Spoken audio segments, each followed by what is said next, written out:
Dajú vám peniaze aj overené know-how na úspech. Stačí prísť s inovatívnym nápadom na biznis. Prestížna súťaž pre tých najšikovnejších sa po 3 rokoch prestávky vracia na Slovensko.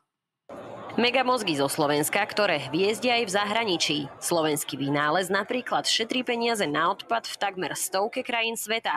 Nový test na rakovinu prsníka je taktiež dielom nášho krajana. Skvelé nápady však potrebujú aj silnú podporu. Pátranie po perspektívnych technologických talentoch preto pokračuje. Najlepších 20 firiem pozveme do tzv. Bootcampu, čo je tak 3-dňová intenzívna príprava. S tými víťazmi samozrejme okrem tých vecných cien a finančných cien potom budeme pracovať, aby ďalej vedeli rásť. Nás prišla moja manželka, ktorá je spoločníčka vo firme, ale mi oznámila, že mám nastúpiť do nejakého bootcampu a bolo to úžasné, pretože som vtedy bol podnikateľ taký klasický faktúra, výplaty vybavené a vlastne tu mi ako si spočítať, či to riešenie má zmysel aj vo svete. My spravili obrovský skok vlastne z ničoho, zo Slovenska sme začali udávať tón po celom svete. Svoju technológiu dotiahli až do Južnej Ameriky. Ide pritom o jednoduchý vylepšovák. Senzory, ktoré hovoria, ako sú zaplnené koše a podľa toho zbierateľne teplné. To je taká jednoduchá halúz, ale funguje to. Súťaž zmenila život aj ďalším dnes už známym podnikateľom.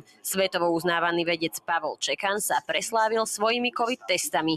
Jeho hlavným dielom je ale test na rakovinu prsníka s mimoriadne vysokou úspešnosťou. Ja sa veľmi teším, že tento test už testujeme v praxi a že dnes už môžeme povedať, že máme oddiagnostikovaných prvých 52 pacientiek. Celkovo naši absolventi súťaže Startup Awards narealizovali kapitál vo výške približne 350 miliónov eur a ich celková hodnota dosahuje viac ako miliardu eur. Jasmina Hečková, televízia Markíza.